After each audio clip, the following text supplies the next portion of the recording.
અમારી જન્મભૂમિ આ છે, અમે ખાતરનું પાણી પીધું છે અને આ નાવલીના પાણીએ મને બચાવ્યો છે ને, એટલે એ કુદરતનો સંકેત હશે, મારા બાપનું અહીંયા પુણ્ય વાવેલું હશે ને, એટલે મને તમારી સેવા કરવાનો અવસર ભારતીય આ માટીની અંદર મારા બાપનું પુણ્ય વાવેલું છે. સાહેબ મારા પુણ્યને કારણે નથી આવ્યું, પણ એવા અધૂરા સંકલ્પો છે કે બદલાતા સમયની અંદર સમસ્યા ખેડૂતોની જે વધે છે એ ખેડૂતોની સમસ્યા માટે કેમ જજુ, રોજ ગંદી થતી નાવલીને કેમ કાયમના માટે સફાઈ કરવી, સાવરકુંડલા શહેરની અંદર કેમ સુવિધા ઉભી કરવી. મને એમ લાગે છે કે સંકલ્પો એ વખતે ભારતીય જનતા પાર્ટીના વડવાઓએ લીધા હશે, ક્યાંક મારા વડવાઓએ લીધા હશે, ક્યાંક અહીંયા બેઠેલા જનપ્રતિનિધિઓ લીધા હશે ને. એ આપણી જે ગતિ હતી ને એ 5 વર્ષથી રોકાય છે ને, કદાચ એ ગતિને માત્ર વધારવા માટે મને અહીંયા મૂક્યો, માત્ર વધારવા માટે.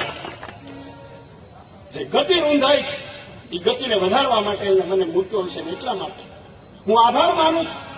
સૌથી પહેલો મારે આભાર તમારો એટલા માનવો પડે કે તમે મને ઓળખતા હતા, કોઈ નહોતા ઓળખતા, કોઈએ જોયો હતો, કોઈએ ટીવીમાં જોયો હતો, કોઈએ એવું કીધું કે ટીવીમાં દેખાડા કરતો હશે, અને છતાંય તમે અહીંયા મને સ્વીકારવા માટે આવ્યા છો ને, એટલે ફરીથી તમને વંદન કરું છું. આભાર તમારા.